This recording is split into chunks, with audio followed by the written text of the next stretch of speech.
Hello my dear students, I am Karamjeet. I welcome you all on my YouTube channel Educator Karamjeet. Educator Karamjeet channel के ऊपर आप सभी का स्वागत है. आई होप आपने प्रीवियस लेक्चर्स जो वर्ब के थे, verb basic, modal verbs and verb advance आपने कर लिया होगा और अच्छे से आपने उसको रीड किया होगा और आपने उसके कुछ इंपॉर्टेंट पॉइंट्स जो मैंने आपको सभी चैप्टर्स में करवाए हैं वो सारे आपने लर्न किए होंगे, नोट किए होंगे. तो आज का ये जो सेशन है आपकी नॉलेज को टेस्ट करने के लिए मैंने ये बनाया है. 20 क्वेश्चंस लेके आया हूँ आपके लिए वर्ब के. बड़े ही सिंपल क्वेश्चन हैं और देखते हैं आपको ये क्वेश्चंस आप कर पाते हैं या नहीं. तो चलिए, my name is Karamjeet Singh. ज़्यादा इंट्रोडक्शन तो आपको पता ही है, नहीं देनी चाहिए, ज़्यादा ऐसे टाइम वेस्ट होता है. तो अब हम शुरुआत करते हैं अपने सेशन की. मुद्दे पे आते हैं. ज़्यादा टाइम मुझे लगता है वेस्ट भी नहीं भी करना चाहिए क्योंकि आप जो चीज़ें आप पढ़ा रहे हैं तो आप उसी के ऊपर ज़्यादा फोकस करिए तो ज़्यादा बेटर है. आएगा वक्त अपना भी जब कभी हम थोड़ा माहौल ठीक करेंगे. सबसे पहले हमारी प्रायोरिटी है कि हम गवर्नमेंट जॉब ले लें, फिर उसके बाद हम मतलब आगे बढ़ेंगे. तो चलिए, let's start the session. This is my YouTube channel educator Karamjeet. आप इसको जैसे ही यूट्यूब के ऊपर सर्च बॉक्स पे आप हैश लगा के एडुकेटर करमजीत करेंगे तो डायरेक्टली आप मेरे पेज पे पहुंच जाएंगे. तो चलिए फिर पहला क्वेश्चन करते हैं. Direction: read each sentences to find out whether there is any error in it. The error, if any, will be in one part of the sentence. The alphabet number of that part is the answer. If there is no error, then the answer is E. वो ये कह रहा है कि किसी part में आपको गलती मिल सकती है. अगर आपको किसी भी पार्ट में गलती नहीं मिलती है तो आंसर ऑप्शन ई मार्क करिएगा. तो चलिए पहला क्वेश्चन पढ़ते हैं. The manager's comments on the preparation of the test matches for this tour has been generally praised. करिए.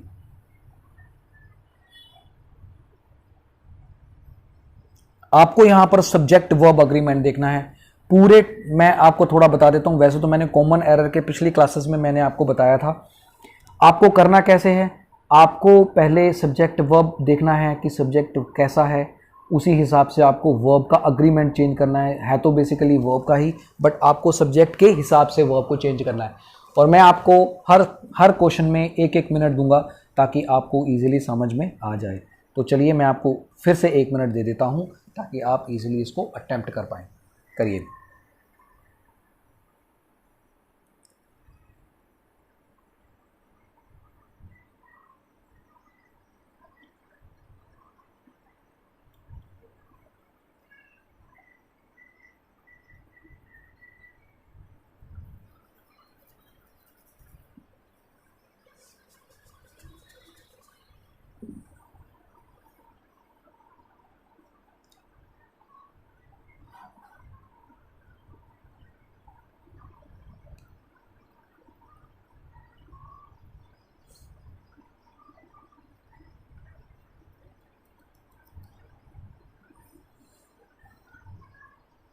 करिए गाइज, अटेम्प्ट करिए.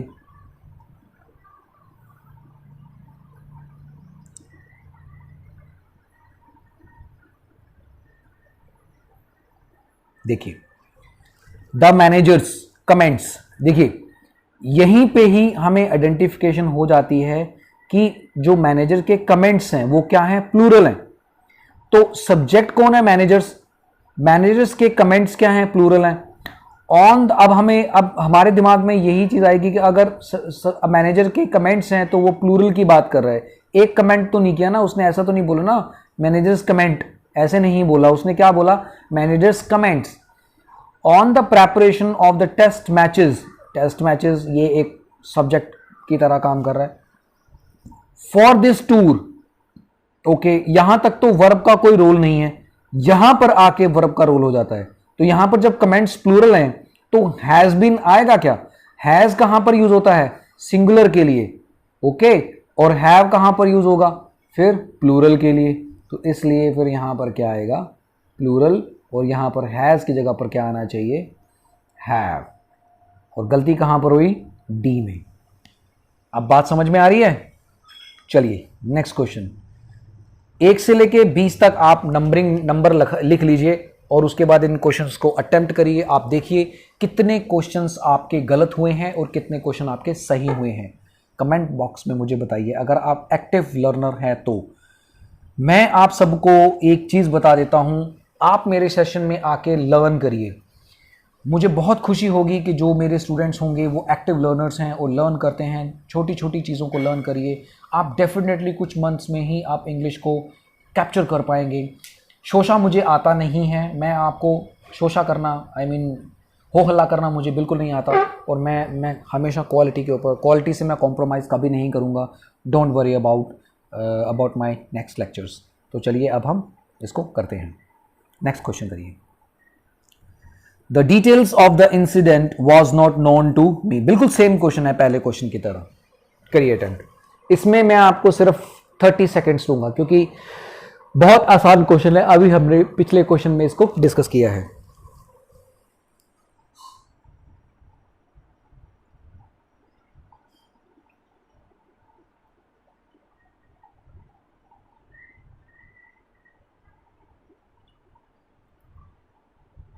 करिए करिए guys, very nice very nice.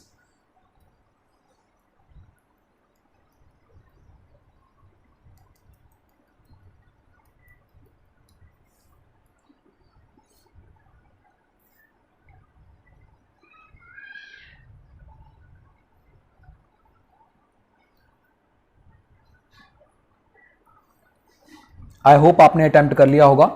देखिए द डिटेल्स क्या है? प्लूरल है। द डिटेल्स क्या है? प्लूरल है। लेकिन of the incident okay, was not known, तो वॉज क्या है? सिंगुलर है। डिटेल्स क्या होती हैं? प्लूरल होती हैं। वॉज क्या हो गया? सिंगुलर हो गया। तो यहां पर क्या आना चाहिए? Were. Answer option C is incorrect. यही आपका आंसर हुआ। बात समझ में आ गई? पिछले क्वेश्चन की तरह था, ज़्यादा लंबा नहीं था, मतलब ज़्यादा इतना लंबा चौड़ा कुछ डिस्कस करने वाला था नहीं। आपको मैं एक और चीज़ बता देता हूँ। बहुत सारे स्टूडेंट कहते हैं सर ऐसे क्वेश्चन तो कभी नहीं आते हैं। देखिए मैं आपको मेरे क्लासरूम में भी जब मैं पढ़ाता था तब भी मुझे स्टूडेंट्स बोलते थे कि ऐसा सर होता नहीं है, बहुत सिंपल क्वेश्चन आप कराते हैं। देखिए छोटी चीज़ों से जो चीज़ें आपको आती हैं आप रिवीजन करिए, तब जाके आपको बड़े क्वेश्चन भी ईजी लगने लगेंगे। ठीक है, चाहे वो 10 मैं वो भी लेके आऊँगा, उसमें भी कोई दिक्कत नहीं है। मैं बनाऊँगा वो क्वेश्चन 10-10 15-15 क्वेश्चन ऐसे बनाऊँगा जो आपको मैं ये चाहता हूँ कि सबसे पहले मैं चैप्टर कंप्लीट करवा दूँ। मेरा यही मोटिव है कि सबसे पहले मैं आपको चैप्टर कंप्लीट कर, बीच में ही मैं आपको दूसरी चीज़ें करवा दूँ, बीच में ही आपको एडवांस चीज़ें करवा दूँ, बीच में ही आपको ग्रामर करवा दूँ, तो हौच पौच हो जाएगा। आप सबसे पहले ग्रामर के पोर्शन को करिए, चैप्टर पढ़िए, उसके बाद जो लोग लैग करते हैं वो उनको भी समझ में आ जाएगा। आप एक बार चैप्टर पढ़िए, फिर उसके बाद हम आगे लर्न करेंगे। चलिए third question. The majority of writers never passes this stage. Very good question, बहुत अच्छा क्वेश्चन है। देखिए इसमें आपको पता चलेगा किस तरह से सिंगुलर और प्लूरल की गेम का पता चलता है। करिए, do it guys.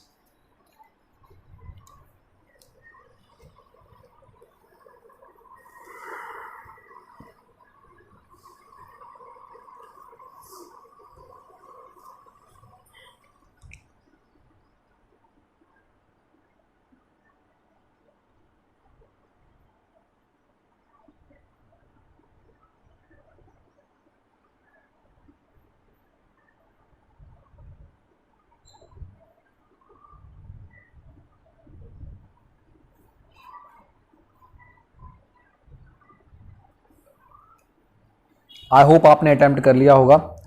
The majority of writers, अब देखिए द मेजॉरिटी तो सब ऑफ राइटर्स, ये पूरा का पूरा सब्जेक्ट है। अब राइटर्स क्या है? प्लूरल। तो जब कहीं पे प्लूरल नाउन होता है तो उस केस में हम क्या करते हैं? वर्ब की फर्स्ट फॉर्म करते हैं। ये मैंने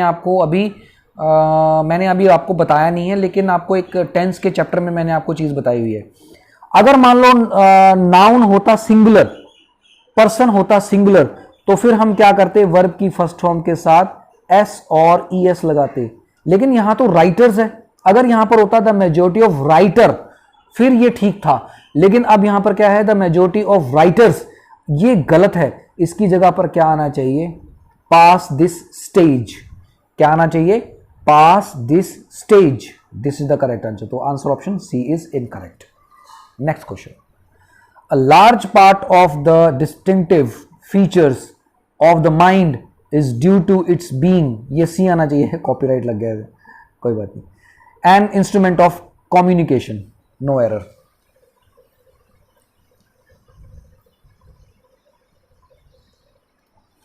A large part of the distinctive features of the mind is due to its being an instrument of communication. करिए.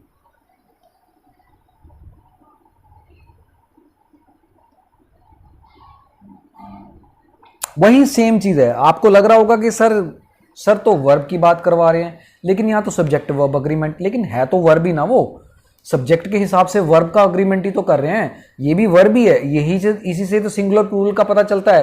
हालांकि ये सब्जेक्ट वर्ब अग्रीमेंट जैसे क्वेश्चन है, लेकिन काम तो वर्ब ही कर रही है ना, है ना. अभी मैंने मॉडल के भी क्वेश्चन बनाने हैं, वो मैं लेके आऊंगा धीरे धीरे करके. मैं चाहता हूं कि सबसे पहले चैप्टर्स हो जाए. चैप्टर करने के बाद फिर हम फिर उसके धीरे धीरे उसके एडवांस लेवल पे चलेंगे. धीरे धीरे आपके सारी चीजें वो कंप्लीट होती जाएंगी. तो चलिए अब इसको डिस्कस करते हैं. देखिए, a large part of the distinctive features क्या है, प्लूरल है, of the mind is due to its being. देखिए अब यहीं पर गलती है, आर ड्यू टू होना चाहिए, are due to its being आना चाहिए. This is the correct option. C option is incorrect. Okay, तो दिस इज द आंसर. सभी में सी आ रहा है. आप कहोगे सर आप कुछ तुक्के तो नहीं मार रहे हैं? ऐसा तुक्के वाला कुछ नहीं है, वही सेम चीज़ है. मतलब सब्जेक्ट वर्ब अग्रीमेंट के अकॉर्डिंग हम चेंज कर रहे हैं. Next question. A part of the mango are rotten. No error. करिए, कितना सिंपल क्वेश्चन है. वही सेम चीज है. ऐसे ही सब्जेक्ट वर्ब अग्रीमेंट देखिए और इसको सॉल्व करिए. करिए, सिंपल है. 30 सेकंड्स होने चाहिए. मुझे लगता है बस 30 सेकंड से, मतलब बल्कि 15 सेकंड में आपको सॉल्व करना है क्वेश्चन. कर सकते हैं आप easily. Yes, you can. You are the people who can solve the question.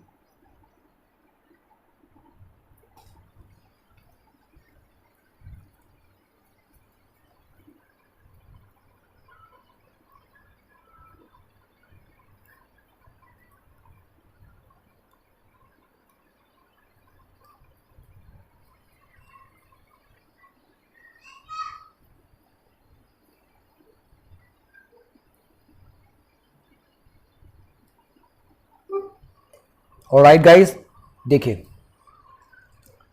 a part of the mangoes तो नहीं बोला ना उसने. a part of the mangoes. आप कहेंगे सर ये a part of इकट्ठा होता है, ठीक है, ये वाला. तो a part of the mango लिखा उसने, तो मैंगो क्या हुआ, सिंगुलर, तो इसलिए यहां पर क्या आएगा, इज आएगा. सी में answer option is the correct answer. ठीक है, इनकरेक्ट आंसर है ये आपका आंसर वहां पर एग्जाम के पॉइंट ऑफ व्यू से आपका होना चाहिए. चलिए, the governing body at its first meeting have decided to conduct the test again. ये तो आना ही चाहिए गाइज. अब तो मुझे लगता है कि इतना भी मुश्किल नहीं है जितना आपको लगेगा. इजीली आपको अटेम्प्ट करना चाहिए. चलो 30 सेकेंड्स ले लो जल्दी फिर से और उसको अटेम्प्ट करिए गाइज. पता चल जाएगा आपको सिंगुलर और प्लूरल के अकॉर्डिंग कैसे आपका वर्ब चेंज होता है. The governing body at its first meeting have decided to conduct the test again.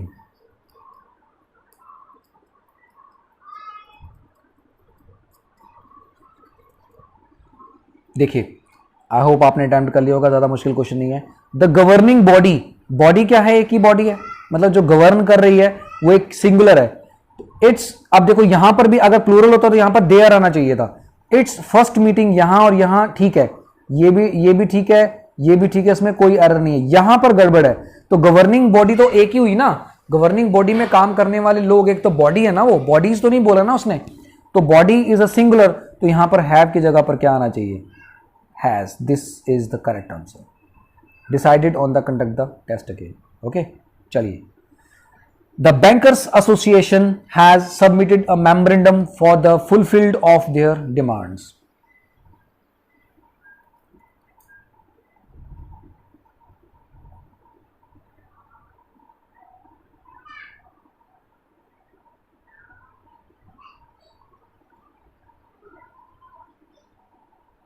The bankers association has submitted a memorandum for the fulfil of their demands. अब यहां पर ये pronoun का है, वैसे कोई बात नहीं, नाउन और प्रोनाउन वर्ब के अकॉर्डिंग देख पता चल जाएगा आपको कैसे आपको अटेम्प्ट करना है। सब्जेक्ट वर्ब अग्रीमेंट में मैंने ये सारी चीज़ें बता रखी हैं। अगर मान लो कोई चीज़ मिस होती भी है तो सेशंस में वो चीज़ें कंप्लीट हो जाएंगी।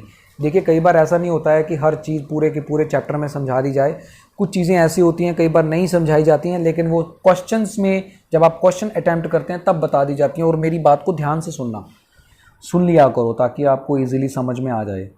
देखिए the bankers association, association is a singular, has is a singular, यहाँ तक कोई दिक्कत नहीं है। Has submitted memorandum for its fulfil of, यहाँ पर भी कोई दिक्कत नहीं है। देयर कहाँ लगता है, प्लूरल के लिए, तो यहाँ पर क्या आना चाहिए, इट्स डिमांड्स। तो क्योंकि बैंकर्स एसोसिएशंस नहीं लिखा, ठीक है ना, यहाँ पर एसोसिएशन है तो इट्स आएगा यहाँ पे। ओके चलिए 8th question. 5 quintals of wooden coal, 5 quintals of wooden coal are his annual requirement for the unit. करिए।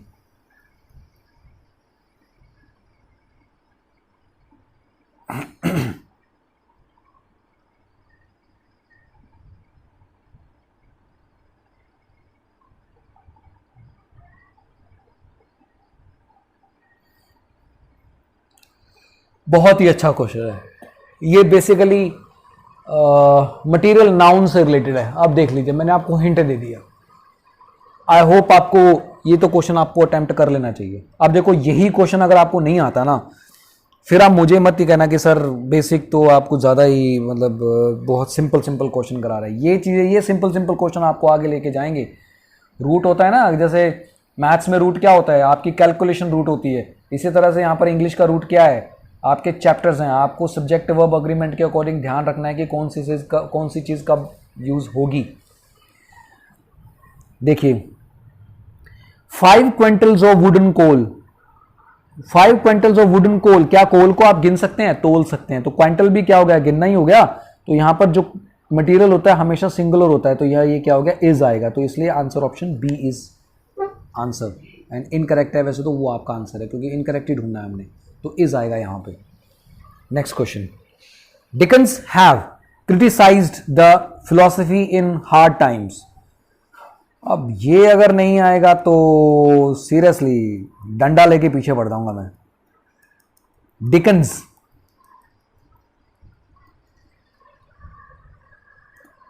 चार्ल्स डिकन्स का नाम सुना है? जिन्होंने नहीं सुना आप सुन लो, चार्ल्स डिकन्स। अब ये बेसिकली नाम है। अब ये किसी का नाम क्या हो गया, सिंगुलर। अब मैंने आपको 95% बता दिया, बस आपको आंसर ऑप्शन अटेम्प्ट ही करना है। अब ये नाम जो ये सिंगुलर है तो हैव कैसे आ जाएगा, फिर यही गलती है, आंसर ऑप्शन गलती है। तो यहां पर क्या आएगा, हैज आएगा।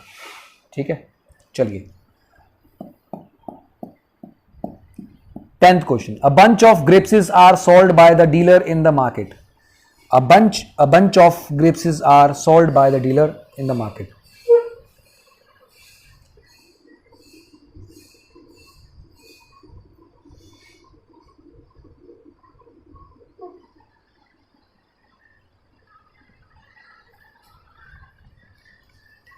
करिए guys. Yes you are the champion. आप लोग सभी चैंपियंस हैं। करिए। कहेंगे सर चैंपियन बोल के ना सर हमें फुला देते हैं और हमारे आंसर के ऑप्शन कई बार गलत हो जाते हैं। कोई बात नहीं, गलती करिए लेकिन आंसर ऑप्शन को भी देखिए। जो मैं आपको एक्सप्लेन करता हूं ना वो चीज़ें आप देखिए, वो सीरियसली आपको हेल्प करेंगी। देखिए अ bunch of grapes, a bunch of grapes. अब अ बंच क्या हो गया, गुच्छा तो एक ही होता है ना, गुच्छे के अंदर अंगूर लगे होते हैं ना। तो a bunch is a singular, तो यहां पर आर आने का क्या मतलब, यहां पर क्या आएगा, इज। तो answer option B is the correct answer. ठीक है अब मुझे ये बताइए 10 में से 10 किसके आए हैं, 10 आउट ऑफ 10। वो पर्सन ब्रिलियंट है। ब्रिलियंट तो क्या होगा, मतलब सिंपल क्वेश्चन है अभी तो, चलो आपकी टेस्ट नॉलेज टेस्ट हो रही है, कोई बात नहीं। 10 में से 10 जिसके आए हैं उसके ठीक है, जिसके 8 भी आए हैं वो भी ठीक है। ठीक है 7 वाले को मेहनत अभी करनी है। चलिए he is one of the tallest man man if not the tallest man in the city. करिए, अच्छा क्वेश्चन है। आप कहेंगे सर सारे क्वेश्चन अच्छे होते हैं, अटेम्प्ट करिए, आपके आंसर सही आने चाहिए, क्योंकि इसमें बहुत सारी बारीकियां छुपी हुई हैं। अगर आपको नहीं लगता ना, अगर आपको नहीं लगता तो आप एक बार, मैं आपको जब एक्सप्लेन करूँगा तब आपको समझ में आ जाएगा कि क्या क्या बारीकियां मैं बोल रहा हूँ। बारीकियों को ढूंढिए वो कौन सी चीज़ है जो आपको नहीं आती है, और कौन सी ऐसी चीज़ आपको नहीं पढ़ने को मिली है। He is one of the tallest man if not the tallest man in the city. करिए करिए करिए करिए guys, very nice.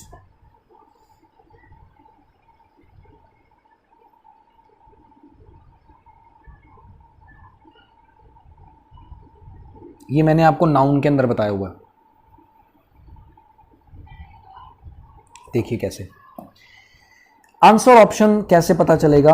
He is one of the tallest man. मैंने आपको एक चीज बताई थी, जब one of the tallest man आए, मतलब इनमें से किसी एक की बात कर रहे हैं, तो यहां पर प्लूरल होना चाहिए। तो यहां पर मैन इज अ सिंगुलर, तो यहां पर मैन की जगह पर मैन होना चाहिए। तो इनमें से कोई एक पर्सन की बात कर रहे हैं हम, तो इसलिए आंसर ऑप्शन इसका क्या हुआ? B.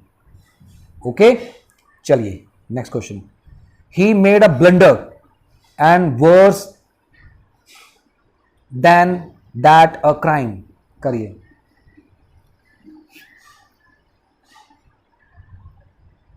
he made a blunder and worse than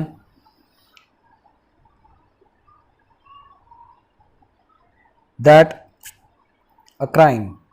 इसमें ये क्वेश्चन आप गलती से इसको नो एरर लगा देते हैं। ये थोड़ा सा क्वेश्चन आपको पजल कर सकता है यहाँ पर, क्योंकि कंपैरेटिव आप ढूंढ रहे होंगे, लेकिन हम वर्ब कर रहे हैं यहाँ पर। ठीक है, ध्यान रहे, हम वर्ब कर रहे हैं यहाँ पर। ये इसकी दिक्कत नहीं है, बी की दिक्कत नहीं है। अब देखिए, आप सोचिए क्या हो सकता है।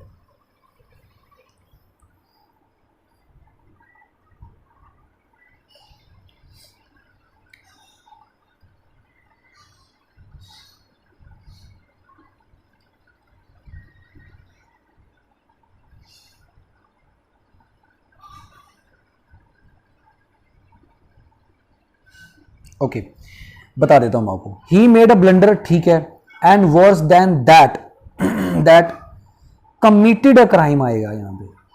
हालांकि ये मुझे लगता है कि ये कहीं ना कहीं गड़बड़ है। यहाँ पर लिखना चाहिए कमिट अ क्राइम, नहीं होना चाहिए कमिटेड अ क्राइम होना चाहिए। ठीक है, क्योंकि दो दैट के साथ लगा हुआ तो सेम होना चाहिए, तो कमिटेड क्राइम होना चाहिए, ये यहाँ पर मिस है।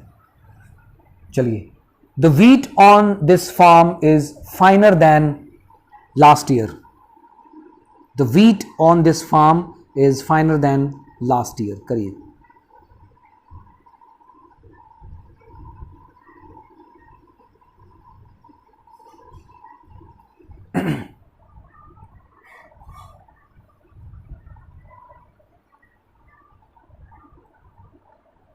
ये ना कंपैरेटिव का है, एडजेक्टिव का है, लेकिन मैं आपको आंसर बता ही देता हूँ, क्योंकि आपको कंफ्यूज कर सकता है। इसको अटेम्प्ट करके इसको logically finer than last year की, यहाँ पर वैसे तो आंसर ऑप्शन है डी। लास्ट ईयर की जगह पर आपको एक चीज़ मेंशन करनी है, it was last year. It was last year add करना है आपको। ठीक है, ये आंसर ऑप्शन होगा। ये थोड़ा सा इस तरह के क्वेश्चन आपके एडवांस क्वेश्चंस में आ सकते हैं। 3 ऑप्शन दे सकते हैं आपको, कौन सा आ सकता है, तो वही आपका आंसर हो सकता है। मैंने आपको ऑप्शंस नहीं दिए, आंसर ऑप्शन के अकॉर्डिंग आप इसको ढूंढ सकते हो। 14th question, I scarcely have enough silk for my sari. I scarcely have enough silk for my sari.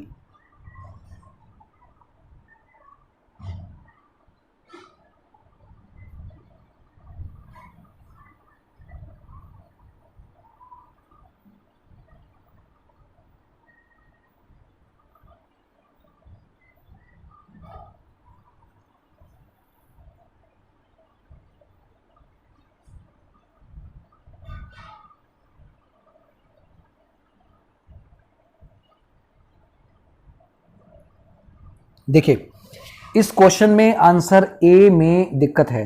Verb की जो पोजीशन है वो गलत है। I have enough, enough is a verb, की तरह और एडजेक्टिव की तरह काम कर रहे हैं, ठीक है, वर्ब और एडजेक्टिव दोनों ही आ रहा है। तो इसलिए यहाँ पर हमें फर्स्ट में करना चाहिए आई हैव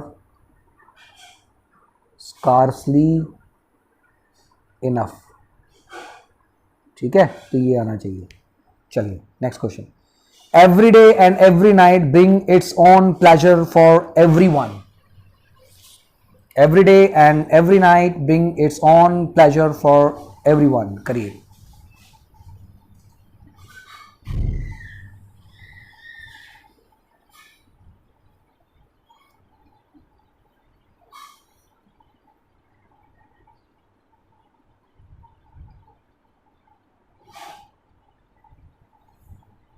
अब देखिए बहुत अच्छा क्वेश्चन है, देखिए every day is a singular, every night is a singular, दोनों सिंगुलर सिंगुलर है, तो हमें क्या करना चाहिए, ब्रिंग्स,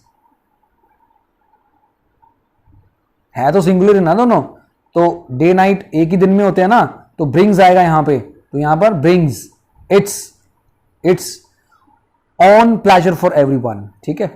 चलिए, he more than his parents are responsible for his bad habits, he more than his parents are responsible for his bad habits, करिए।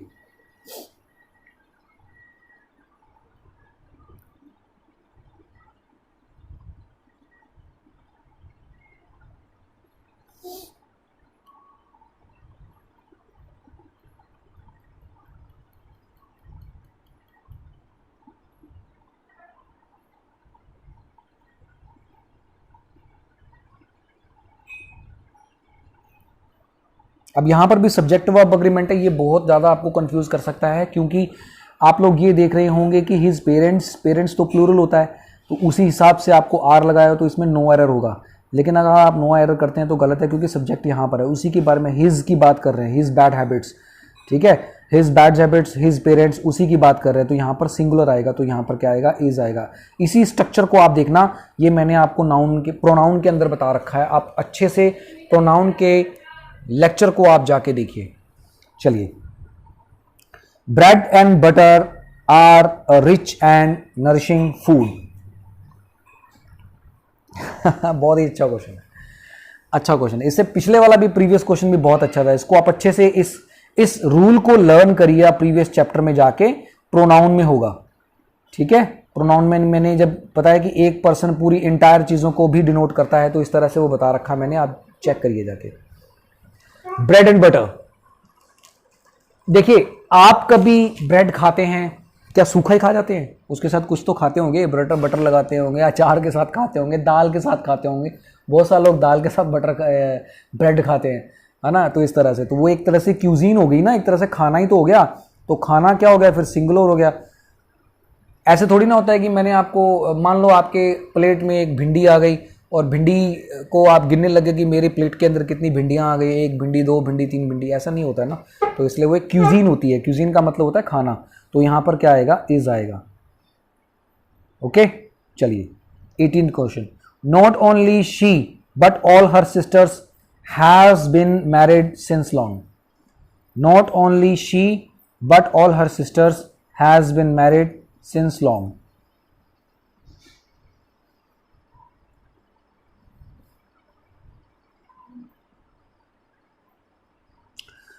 यहाँ पर एक वर्ड मिस है, जहाँ तक मैं देख रहा हूँ, यहाँ पर आना चाहिए नॉट ओनली के बाद बट ऑल्सो आना चाहिए।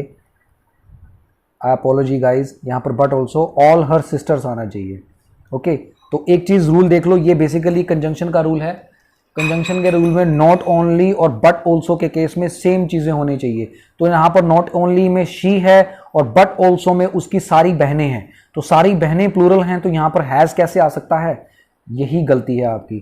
Answer option C is incorrect, तो यहां पर क्या आना चाहिए, have been married, right, this is the correct option. तो इनकरेक्ट ऑप्शन क्या हुआ, C. Next question, there are nothing but miseries in her life.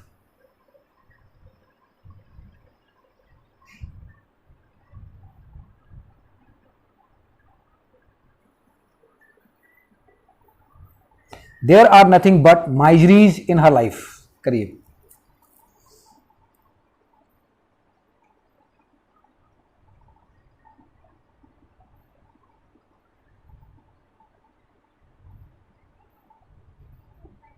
देखिए गाइस, खुद से पॉज करके आप अटेम्प्ट करने की कोशिश किया करो, ठीक है।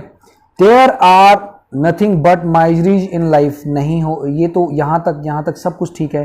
देयर इज आना चाहिए, तो answer option A is incorrect होगा, ठीक है। तो there is nothing miseries in her life होना चाहिए, ठीक है। This is the correct option. Either he or I is responsible for the loss. Either he and I is responsible for this loss।